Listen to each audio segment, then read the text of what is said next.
Bonjour mes petites cartes, c'est Kensen, le scribe de sang. Oui, j'aime bien cette intro, je vais la garder, c'est comme ça.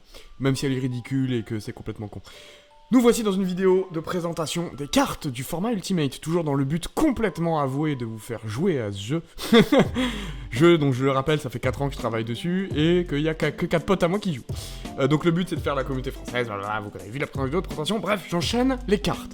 Donc le but c'est de vous présenter les cartes, alors pas toutes, parce qu'il y en a 1000, mais de vous présenter surtout les cartes sympas, les cartes vraiment que j'ai beaucoup aimé le design, et les cartes qui vont peut-être vous donner envie de monter les decks autour. Et des cartes qu'évidemment on a déjà joué, qu'on a déjà testé, qu'on sait qu'elles sont bonnes, qu'on sait qu'elles sont balance, tout ça et tout.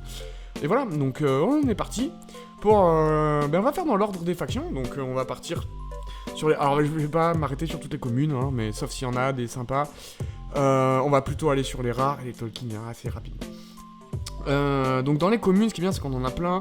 Dans les blues de chaque commune a un support pour des gemmes. Donc vous voyez là, elle donne du purple gem. On a aussi pensé à faire en sorte que chaque carte, chaque faction aide aussi les autres factions. Pour faire du cross-faction évidemment. Parce que c'est rigolo d'avoir un deck inscription. Le but c'est vraiment... C'est difficile d'avoir un deck juste bête. On va toujours vouloir prendre le meilleur de toutes les factions et surtout travailler dans son optique, dans son archétype, tout ça et tout. Donc qu'est-ce qu'on a comme carte marquante? On a un poulet. Bref. On a une vache, bon, ok, très bien. Ces animaux, on a des araignées qui vont être un archétype aussi quadricolore gemme, si je dis pas de conneries. Ou peut-être tricolore, si j'ai jamais le temps de faire le quadricolore, on verra. Mais bon, voilà, pas de cartes marquantes, vous les connaissez beaucoup d'inscriptions, on a celles de base. Elles sont un peu plus fortes, comme je l'ai dit, par exemple... Bon, Mousebug, il est vanilla. Il a de la merde, il a toujours été de la merde, il restera toujours de la merde, c'est comme ça. Et Mighty Leap, non, pardon, il était pas Mighty Leap de base. Bon, c'est ok, c'est un gros tank. On a le Great White qui chasse sous la mer, qui est plutôt sympa. Ouais, bref, on a des cartes un peu stylées, des communes un peu chouettes. Il y en a à qui on a mis de la couleur dessus pour que ce soit rigolo. On a du taunt, on a du fournisseur de d'os. Elle est jouée, parce que pour un 100 donner 4 os, c'est plutôt chouette. Donc elle est plutôt pas mal jouée dans les decks os. Voilà, bref, ça c'est pour les communes. Je veux dire, on va pas s'arrêter 1000 ans dessus. Ce qui va être rigolo, c'est directement d'aller voir Tolkien d'abord. Voir directement les cartes les plus fortes. On va peut-être faire ça, je vais peut-être d'abord vous présenter les Tolkien puis les rares, puis les communes. Parce qu'en fait les communes c'est intéressant de voir, et les rares pareil, de voir comment on va les jouer, comment on va les articuler. C'est-à-dire que la Tolkien va définir l'archétype du deck, comment on va jouer le deck plutôt en général, ou alors on fait un bon deck et on cherche quel Tolkien pourrait aller dedans. Et après on a les rares surtout qui vont être le nerf de la guerre. Donc les Tolkien, on a elle que j'avais déjà présentée dans la vidéo de présentation de format. On a notre petit Stinkbug, qui en français est une punaise, donc qui a la double death parce que c'est Grimoire évidemment, et elle pue. Parce qu'en fait c'est exactement la même qu'on a dans le jeu, pour 2, une 1-2 qui pue, sauf qu'on a rajouté la double death pour qu'elle soit incroyable. Je rappelle que les Tolkien, on peut en jouer qu'une seule par deck. Il faut vraiment choisir sa Tolkien, quoi. On joue une seule carte brillante par deck. Deck de 30 cartes, donc voilà. Double death c'est très fort, donc elle peut vraiment donner des combos très vite. On a une rare qui fait double death qui normalement t'as 3 os, et elle en plus elle pue, donc ce qui fait qu'elle se fait moins tuer. Donc c'est plutôt une bonne carte, pour l'instant on n'a pas trop de gens qui l'ont exploité, mais je pense que le deck vraiment farm os, turbo os peut marcher grâce à elle. On a un chat étrange. Alors le chat, faut savoir que c'est une carte qui au début était limitée à 1 dans le premier format, que j'ai toujours trouvé extrêmement forte, le chat de vanilla, je parle, le chat de base. Mais du coup, dans Ultimate, il est un peu moins fort, parce que le sang est moins fort, en fait. Sang a été balance, parce que sang, c'est vraiment l'archétype le plus fort de toute inscription, il faut pas se le cacher. Et du coup, on avait des cartes sang extrêmement fortes, et du coup, en fait, sang, j'ai juste passé 4 ans à diminuer la puissance des cartes de sang, pour faire... Et du coup, de fait, maintenant, c'est très jouable, c'est toujours fort, mais c'est très jouable. Et les chats sont devenus un peu moins forts. Alors, il est quand même rare, le chat est quand même rare par rapport à une commune dans le jeu de base. Et là, on a un chat étrange, qui du coup coûte 6 énergies et un sang, donc c'est pas cher, mais c'est tard dans la game. C'est une 2-2, et qui dit quand il est sacrifié, il tape l'adversaire, directement. Il tape en face de lui. Donc en fait, c'est super fort, parce que si vous tenez votre late, en fin de game, vous avez genre Ouroboros ou quoi, vous avez du sang, vous mettez ça, vous faites des triggers à l'infini sur Ouroboros, parce que oui, il y a Ouroboros dans la méta. Et du coup, vous infligez, vous pouvez mettre, je pense, tranquille Disface avec ça, sans problème, donc ça peut être un tue-bête, parce que s'il y a une bête devant, la bête elle prend 4 et le reste dans ta tête. Donc je pense que c'est vraiment une carte qui peut être un gros kill, qui peut être vraiment très très forte. Mais on l'a pas testé pour l'instant. Donc à voir. On n'a pas trop testé les decks combo de merde Storm où on joue tout seul quoi. Donc, comme on joue pas souvent et qu'on a pas beaucoup de temps, on joue plutôt les decks interactifs rigolos. Les Storm on les teste de notre côté et puis moi je vous avoue j'ai déjà tellement testé de decks et tellement pris de temps pour faire ces vidéos, le montage, ce format, hein, ça fait 4 ans que je travaille dessus, les balances, vous imaginez pas le travail qu'il y a derrière. C'est très long donc on n'a pas... Finalement c'est con hein, parce que j'ai fait tout ça pour jouer et au final le truc que j'ai le moins le temps de faire c'est jouer. Mais d'où le fait que j'ai envie que cette communauté... française d'inscription explose parce que j'ai envie de jouer avec vous à ce format qui maintenant est abouti et en fait j'ai envie de récolter un peu le fruit de mon travail quoi. J'ai passé 4 ans à créer un format, j'aimerais bien pouvoir y jouer, qu'on fasse des tournois, qu'on s'éclate tous dessus, bref, c'est mon rêve. On a la Made Goat qui est du coup une référence à Undertale. Alors j'ai pas joué à Undertale, j'ai joué une demi-heure. Trop bizarre pour moi. Non, je rigole. Ça a l'air très chouette, mais j'ai pas eu le temps de le faire. Mais ça avait l'air bien. Et du coup, on a une goat. Donc la chèvre, c'est très fort hein, dans le format d'inscription. C'est pour 100, ça donne 300. Hein, c'est littéralement une messe noire à Magic. Et elle est encore plus forte parce qu'elle a un des sigils les plus forts du jeu en sang, hein, qui dit qu'en fait, quand elle est sacrifiée, elle perd autant de sang, autant d'endurance qu'elle a besoin de sang. Et en fait, son endurance compte égal au sang. C'est-à-dire qu'en fait, là... Si vous la sacrifiez une fois, vous pouvez invoquer un truc à 500. Puis encore une fois, un truc à 400. Puis encore une fois, un truc à 300. Puis une fois, un truc à 200. Et elle va perdre en endurance à chaque fois. Donc c'est vraiment pété. C'est vraiment pété parce que du coup, vous pouvez faire des sorties, vous mettez des cartes à 500 tout. Hein. Il y a une carte à 500 dans ce format. Vous allez voir, elle est dans les rares. Peut-être que je devrais présenter les rares avant des tokens parce que du coup, on comprend pas la puissance des tokens quand on n'a pas vu les rares. Bref. C'est pas grave, on verra tout, et puis de toute façon vous viendrez jouer, vous pouvez, comme ce format il est en description de la vidéo, qu'il est libre d'accès sur Tabletop Simulator, vous pouvez même y aller en même temps que vous regardez cette vidéo, et même lire les cartes aussi si ça vous branche. Tunwolf qui est, c'est Magnificus en loup, hein, donc c'est pour un 100, une 2-2 qui anime les gemmes, bon c'est fort, c'est aggro, mais moi j'aime bien. The Stoat, plus un batterie bearer, donc évidemment on est encore dans Pio3 transformé en Stoat, hein, qui donc lui il donne une énergie et dans le conduit d'attaque il donne plus 1, ce qui est très très fort parce que le deck attaque conduit est vraiment fort. Donc parce qu'en fait on joue des trifurcations, on les booste et on va taper le mec en face avec une Mantis God qui est 2-2, donc elle fait 6, elle fait 2-2-2, puis ou alors c'est quand elle est 3, elle fait 3-3-3, enfin bref, là c'est fort. Et du coup elle est très forte dans le deck attaque conduit. The Wrong Tree, qui est rigolo. Qui a un sigil, alors les Tolkien ont des fois des sigils uniques, il n'y a que la Tolkien qui l'aura, et ça c'est son cas. Le sigiliter, c'est quand elle tue une autre carte, elle gagne les sigils de cette carte, donc c'est très fort. Je crois qu'il y en a une autre qui l'a, je crois qu'il y en a une rare qui l'a. Et quand elle attaque une autre carte, elle gagne plus 1 de force pour l'attaque, donc c'est pour un, ça peut être une 3-3, donc c'est un énorme tubette, et en plus ça prend les sigils de la carte, et si l'adversaire a l'outrecuidance de remettre une bête en face, bah elle la retue et regagne les sigils, donc en général ce qu'on va faire, c'est qu'on va plutôt jouer dans les decks jaunes, où on va bouger des cartes d'adversaire en face de celle-là pour les tuer, enfin bref, ça peut être très rigolo. Le Noble Stag, qui est une carte qui était une carte que j'ai pas designée, là pour le coup personnellement, qui est une carte qui a toujours existé dans la communauté compétitive d'inscription, et qui est très très très très très très forte. En fait c'est un chat qui dit qu'à chaque fois qu'il est sacrifié, il gagne 1 de force. Voilà. Donc vous pouvez faire des gros kills avec ça aussi. C'est plutôt rigolo. Après bon il a trop au cul, c'est sympa, mais c'est pas non plus...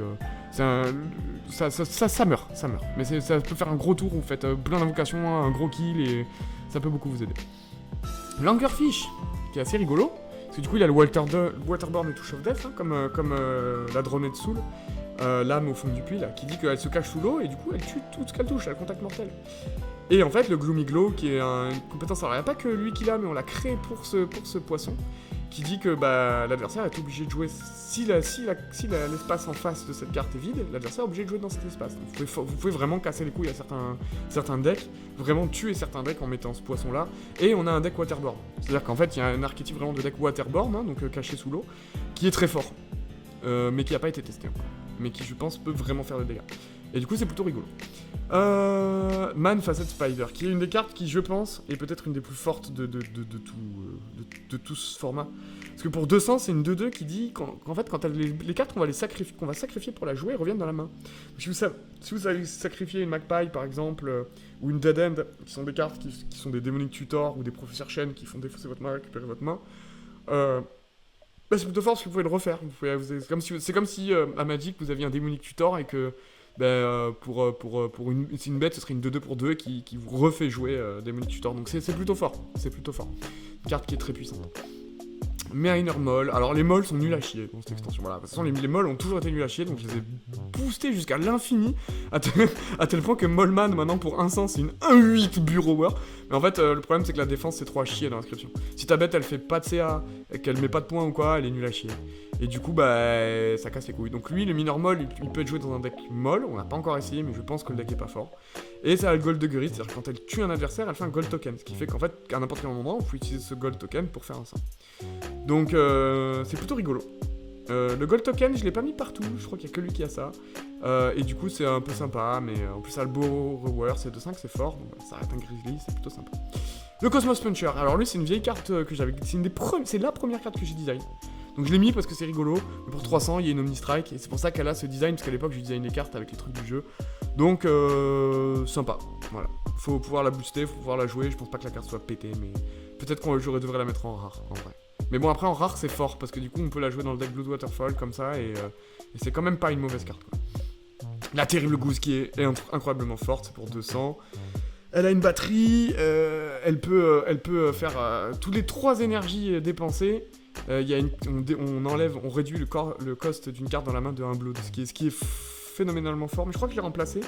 Il me semble que c'est la prochaine carte qui est jouée coûte un sang de moins. Parce qu'en fait, c'est comme ça faisait qu'Heroboros il finissait à 0 et c'était trop pété. Donc. Le roi des bêtes, qui a pas l'illustration malheureusement, mais qui en fait, quand il arrive, il inflige 10 dégâts à une best carte. Et si elle meurt, il gagne les stats de la killer card. Donc il est vraiment fait pour être joué contre les bêtes. Faut savoir qu'il y aura un side deck aussi, hein, où les decks, ce sera joué en DO3. Du coup ça c'est une super talking de side deck. Vous jouez contre bête, vous enlevez votre talking, vous jouez celle-là et book. Parce qu'en fait, la règle des talking dit on a le droit d'avoir que une dans le deck actif, mais vous avez le droit d'en avoir dans votre side deck. Vous voulez faire un side deck que de talking, vous pouvez. Vous pouvez prendre la meilleure talking qui s'adapte à la situation. Le problème c'est que vous ne pourrez pas changer de carte de votre deck. Donc c'est rigolo d'avoir une ou deux talking dans le side deck pour justement pouvoir s'adapter à la situation. Et le sprinter, parce que bon, c'est rigolo, ça va être un espèce de loup avec Hear Him Roar, qui est la devise des Lannister, du coup, en texte d'ambiance, qui est un peu rigolo. Parce que j'ai essayé de mettre des références geeks. Les textes d'ambiance, j'en ai fait une partie. Donc il y en a, c'est moi. Quand c'est une référence geek ou que c'est une blague, c'est moi qui l'ai fait. En gros, voilà. Et du coup, c'est plutôt sympa. C'est faible, hein, je trouve, pour une talking. C'est une des premières que j'ai faites, mais je pense que ça devrait mettre 10 dégâts à une carte. Et si c'est une bête, tu gagnes des stats. Je pense que ça devrait être ça. Après, ce qui est fort, c'est que ça peut être mis sur une de ses propres cartes à soi. On peut tuer une carte à nous-mêmes. Et là, ça devient vraiment fort. Voilà. La Moon, la fameuse Moon, 400. Donc là, on commence à être dans des cartes vraiment fortes et chères. Mais c'est 7 Toku, Omnistrike, c'est une Meadowstone, donc c'est vraiment fort, ça tape partout. Et Leshy, notre bon vieux Leshy, qui est incroyablement beau, mais qui pue un peu la merde. Parce que quand il est joué, tu pioches une carte au hasard, faudrait peut-être enlever au hasard, de ta discard, et tu la joues. Donc en fait, ça ranime une carte au hasard. Tu choisis une autre carte, et la première carte, elle gagne toutes les sigils. Enfin, tes sigils sont négatés, en plus, et ça remplace par les sigils de la seconde. Bon. C'est sympa, mais je pense que la carte est trop faible. Et je peux pas la redesign parce que j'ai pas la carte en fait. Mais il faudrait enlever le random, faudrait faire en sorte que ça s'additionne en fait. Voilà, que tu ranimes. Ou alors tu ranimes 2 cartes au hasard et les deux s'additionnent. Le problème c'est que t'as les cartes de side deck et du coup c'est vite pourri. Donc les chiffres, faudrait choisir une carte, ou alors une de la main, une du truc. Enfin bref, lui il est à redesign parce qu'il est pas fort. Voilà, donc ça c'est les talking. Je vais pas vous faire toutes les rares une par une, hein, évidemment. Ce serait beaucoup trop long. Les talking, je les fais parce qu'elles sont vraiment importantes. Et je pense que je ferai une deuxième vidéo pour une partie 2, peut-être pour les mages. Mais là, on va faire juste vous présenter quelques rares qui sont fun. Donc on a évidemment la Black Goth, hein, qui est passée en rare parce que c'est pété. L'Enfant 13, ça vous connaissez, c'est du jeu, c'est Vanilla. Pierre et Marie, que j'adore, qui est une carte que j'ai designée complètement et que j'ai dessinée, ce qui est très rare. Parce que j'ai fait un deck troll, qui était un deck radioactif pour exploser un format. Et finalement, je me suis retrouvé à ce que ce soit trop drôle et l'inclure dans mon propre format. Et en fait, ça, le sigil Radioactivity que je trouve tellement fun en contrôle, c'est qu'en fait, à la fin du tour, toutes les cartes sur le board, elles perdent 1 de santé. Mais toutes les cartes, c'est-à-dire même celles de l'adversaire, les vôtres, voilà. Et du coup, bon, Pierre et Marie, hein, vous avez la référence avec le petit texte d'ambiance. Burning Desire of Discover. Burning Desire, c'était une mission dans GTA San Andreas, pour ceux qui se rappelaient, où on foutait le feu à une maison des mecs en jaune, là j'oublie comment ils s'appellent, et il y avait la poulette dedans, Denise Robinson, là, qu'on allait sauver. Et du coup, je me rappelais toujours que le jeu de mots Burning Desire avait toujours fait beaucoup rire dans GTA, donc faut que je le remette quelque part. Et, voilà. Et du coup là, bah ouais, les pauvres Pierre et Marie Curie, c'est un peu cynique, hein. Mon humour est un peu cynique, hein. Après tout, je suis le script 200. Mais je trouve que la carte est incroyable et peut-être un peu drôle pour ceux qui ont le même humour que moi et le Joker. Donc le fameux Moldman qui a 0,8, j'ai mis 0,8 Bureauer, Made of Stone, Mighty Leap, mais c'est quand même un bousin. Peut-être je devrais lui mettre un de force, hein, mais c'est terrible ces cartes qui font que défendre. Le Lone Wolf qui est sympa. C'est une bonne carte d'aggro qui dit c'est une 2-1 pour 1, donc c'est très fort dans le format. Et quand elle meurt, elle inflige 10 blessures à la bête qui l'a tuée, donc ça vous permet aussi de gérer des bêtes quand elle est aggro, et ça peut être joué dans contrôle, enfin bref, c'est plutôt vraiment une bête sympa. Ce qui est dommage dans aggro, enfin dans contrôle, quand on laisse le choix à l'adversaire, c'est mauvais. À Magic, c'est mauvais, à inscription, ça l'est encore plus, parce que là, pour le coup, l'adversaire peut vraiment détruire le... peut vraiment jouer autour. Et du coup, l'illustration, qui est pas en pixel art, qui est une illustration que j'ai trouvée sur Pinterest. Donc j'ai quand même crédité le gars, mais il a aucune idée que sa superbe illustration de loup se retrouve dans un format d'inscription perdu au fin fond du cul des ténèbres, bref. Mais la carte est trop belle et le mec il dessine juste beaucoup trop bien et je respecte trop son travail, du coup j'ai trop kiffé faire ça. Le panda qui est une bonne carte, parce que pour 1-100 on a une 1-4 qui dit à la fin du tour, une carte gagne 1 de force et 1 d'endurance. Donc vous pouvez faire sur 2 cartes différentes, donc vous pouvez faire sur lui, ça peut devenir une 3-5, vous pouvez faire sur une autre bête et tout, enfin c'est plutôt fort. Le Zen Panda est vraiment une bonne carte, qui booste les stats quoi, c'est vraiment un enchantement qui vous permet de booster les stats de tout le monde, vous pouvez mettre tous vos œufs dans le même panier sur lui, mais vous pouvez mettre aussi sur les autres, enfin bref, vraiment une bonne carte. Qu'est-ce qu'on a d'autre? Le lapin tueur. Bon, j'ai pas encore refait le skin parce que c'est une carte dont j'ai piqué à IMF qui bon, je vous expliquerai ce que c'est IMF un autre jour. Mais du coup qui est très chouette, que je trouvais très marrante à faire. Je crois que je l'ai refait dans le skin il y a pas longtemps, mais bref. Donc Contact Mortel Bureauer, c'est marrant, c'est une carte d'aggro. La Magpie, hein, qui est rare évidemment. Ouais, commune, c'est pas possible d'avoir 3 démoniques tutors dans un deck. C'est beaucoup trop fort. Allez, il y a pas beaucoup de tutos dans le jeu. J'ai essayé d'en mettre. Il y a pas beaucoup de piocheurs, il y a pas beaucoup de tutos parce que le CA c'est très fort à inscription, mais alors le tuto je vous laisse même pas imaginer. Donc tout le monde joue une Magpie. Voilà. Le résultat est tout le monde joue une Magpie. Il y a que Magro, Agro peut-être qui en joue pas, mais tout le monde joue la Magpie. C'est un staple absolu du format. Mais c'est chouette parce que du coup tout le monde en a une, tu peux tuto. Et les decks sont quand même parfois un peu instables, donc c'est bien quand même d'avoir un tuto dans le deck, c'est chouette. Qu'est-ce qu'on a encore de sympa? Ah, la vache! La vache des ténèbres! La vache de l'enfer! Donc pour 300, on a une 0-3 qui peut pas être attaquée et qui se met devant vous quand vous attaquez. Donc il y a certains decks, si vous volez pas, vous passez pas. Si vous avez pas de tubette, vous passez pas. Donc en fait c'est une grosse carte de side. Si vous avez envie, si vous voyez que le mec jouait pas de vol et pas de tubette, genre full aggro, vous mettez ça dans la gueule, il a perdu. C'est assez rigolo. Après bon, c'est 300 hein, quand même, c'est 300 quand même. Et c'est une carte qui va faire hurler des gens, celle-là. Il y a des gens qui vont la détester, elle est là pour être détestée. C'est une carte de side, c'est pour des gens qui sont malins, qui ont envie de tenter le risque de side. S'il y a un deck aggro trop fort, ce qui a été un des problèmes du format pendant quelques temps, bah là on a une vache pour calmer le jeu de l'aggro. Et en plus tu te fais tuer par une vache, t'as l'air vraiment con et c'est trop marrant. Et du coup le texte d'ambiance c'est Hail Satan, I mean, Ça me fait beaucoup trop rire, je suis désolé. Donc cette carte est vraiment trop marrante. Là on commence à rentrer dans les gros kikis là. On a le Wendigo, donc qui lui il est trop fort. Quand t'as une bête qui meurt à toi, il arrive instant sur le champ de bataille comme ça, et quand il tue une autre bête, il gagne plus de force, plus de strength. Donc voilà, c'est gratuit, c'est fort, c'est puissant, c'est une bonne carte qui peut être jouée partout, ça pète des culs. Après il faut qu'il tue la bête. En fait le problème c'est que c'est pareil, c'est une carte que vous pouvez pas décider quand elle tombe. C'est l'adversaire qui va tuer votre bête, lui va arriver et il faut prier pour qu'il tue la bête en face. Donc c'est quand même balance. J'ai aucune idée qu'est-ce que c'est que ça. Ah oui, si c'était un accélérateur, bon bref. Il y a plein de cartes que j'ai oubliées. Celle-là, incroyable, la Migal Spider, qui est trop bien dans le deck araignée, qui est trop bien dans le deck 100, qui est un staple du deck midrange 100, aggro 100, contrôle 100, enfin bref. Quand vous jouez au 100, bah vous jouez ça. Parce qu'en fait, il y a des decks spéciales 300 qu'on appelle les Blood Waterfall, les cascades 200. Qui en fait des decks, j'en parlerai quand je présenterai les decks. On va faire plus simple. On va pas se disperser. Donc le Scry, quand le Scry à inscription, c'est pas comme un Magic, c'est le regard. C'est en fait on regarde les 3 cartes du deck, on en met une dans la main. Donc c'est vraiment fort, ça fait un pondeur. Et en fait, Touch of Death, bah mine de rien, 3-4, des fois c'est 3 d'attaque, c'est pas suffisant pour tuer, donc ça tue la bête en face.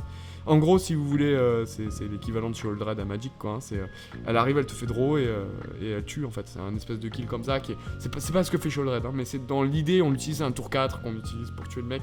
Et bah ça c'est pareil, c'est un truc qui fait que ça vous met bien dans la game, ça permet de commencer à tuer et c'est plutôt chouette. Et en plus, si le mec a des volants, ben elle a le leap, hein, parce que c'est une araignée, donc elle peut tuer les volants. Bref, c'est plutôt une très bonne carte. Le crocodile, qui a pendant longtemps pas été comme ça. Pendant longtemps, ça a été juste une 3-4 waterboard hein, pour aller avec le requin. Et en fait, bah il est rare. Et il est tellement beau qu'il fallait en faire une carte qui pète un peu. Donc on lui a mis un sigil incroyable qui a rendu le deck Waterborne plutôt jouable, parce que ça manquait de ça. C'est le Surge. C'est qu'en fait, quand l'adversaire il tape au-dessus de la carte quand elle est dans l'eau, ben en fait cette carte elle l'attaque. C'est très très fort. C'est très fort parce que l'adversaire peut pas tuer votre bête.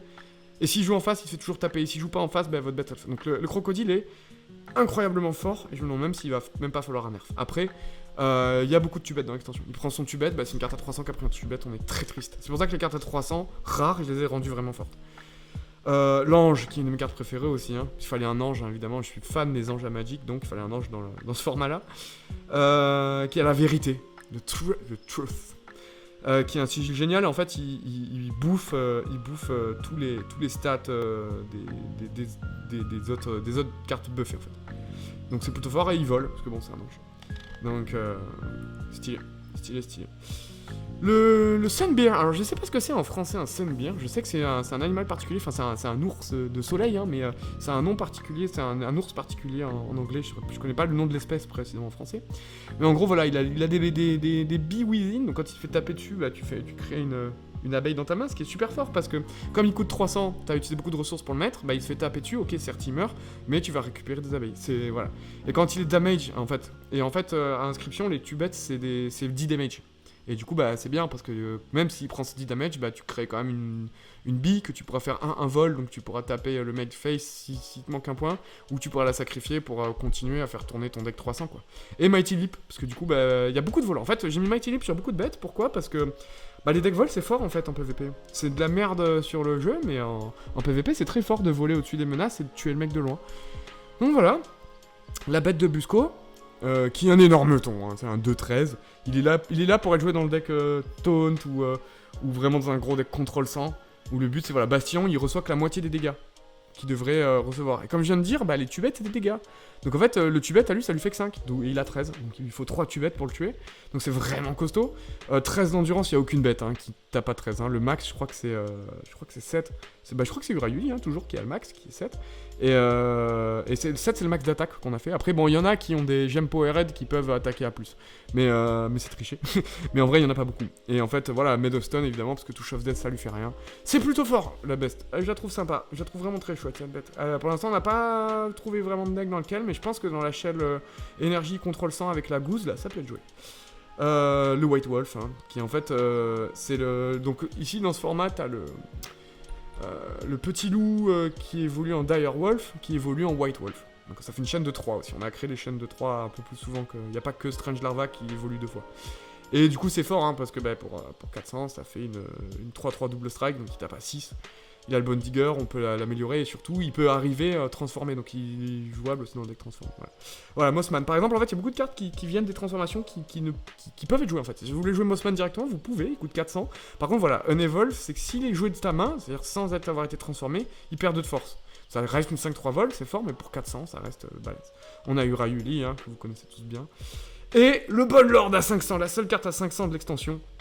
Qui est complètement pété, hein, évidemment. Donc 7-11, donc il a la vérité, évidemment. Le Truth, ça fait un peu les dieux qui ont ça. C'est les dieux d'inscription, les cartes déifiques qui ont ça dans ce format-là.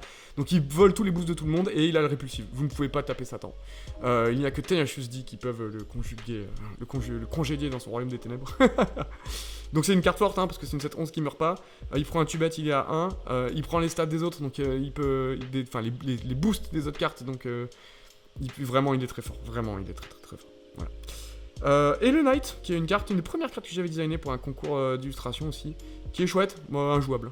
Je vous le dis tout de suite, injouable. C'est un super kill, mais il faut trouver un moyen de le poser, pas de la main. Donc c'est un kill de Ranimator, il y a quelques gens qui jouent en Ranimator, parce qu'il y a des moyens de le défausser de la main, du deck, tout ça et tout. Ces sigils sont trop forts, mais le problème voilà, c'est qu'il faut le faire arriver sur le champ de bataille. Voilà, on en est là pour la présentation des decks bêtes. J'espère que vous n'êtes pas endormis. Est-ce que je devrais faire ça en plusieurs vidéos? Oui. Et du coup, je vais vous présenter juste les side decks hein, pour finir sur les bêtes et on fera ça. Je ferai 4 vidéos de 20 minutes, hein, parce que bon, les vidéos d'1h30 ça gonfle tout le monde, de mon expérience. Donc ça gonfle YouTube aussi. Donc le Tadpole, qui lui coûte 0, va sous l'eau, et c'est le side deck pour Waterborne, hein, pour le deck Waterborne. Donc en fait on a une carte qui a Waterborne, et qui se transforme en grenouille qui bloque le vol, donc c'est rigolo. Et en fait, plus on a de cartes Waterborne, plus ça va faire des choses. On a aussi l'écureuil qui peut être waterboard, mais en fait le Tadpole est strictement meilleur, donc on en fera quelque chose de cet écureuil. Il faudra ces deux-là sont à rebalance, mais en fait je pense que je ferai un truc que si tu joues un écureuil, il se passe un truc. La petite grenouille qui est le side deck de tous les decks contrôle, parce qu'elle est trop cool. Elle pue et elle se met devant les gens qui attaquent, donc c'est trop bien, elle peut être sacrifiée. Donc elle te bloque pas tes sangs, et en fait, bah, si tu prends les ténèbres trop vite d'aggro, bah, elle peut emmerder aggro quand même. Donc c'est vraiment très chouette, c'est vraiment très chouette. Une petite grenouille des ténèbres, chouette. Et la bille, qui vole, donc qui est plutôt elle jouée dans les decks très aggro-sang, où le but c'est vraiment de... Elle peut participer à l'aggro, quoi. Ton side deck peut mettre un point en vol, ce qui est plutôt fort. Et du coup, tu peux les sacrifier pour mettre des trucs, donc c'est plutôt chouette d'avoir une bille. Voilà, c'est pour la présentation de la faction bête, et on se retrouve très bientôt, donc je publierai assez vite, hein, pour une présentation de la faction Undead, les morts vivants de Grimoire. Grimoire, on t'aime tous, ah.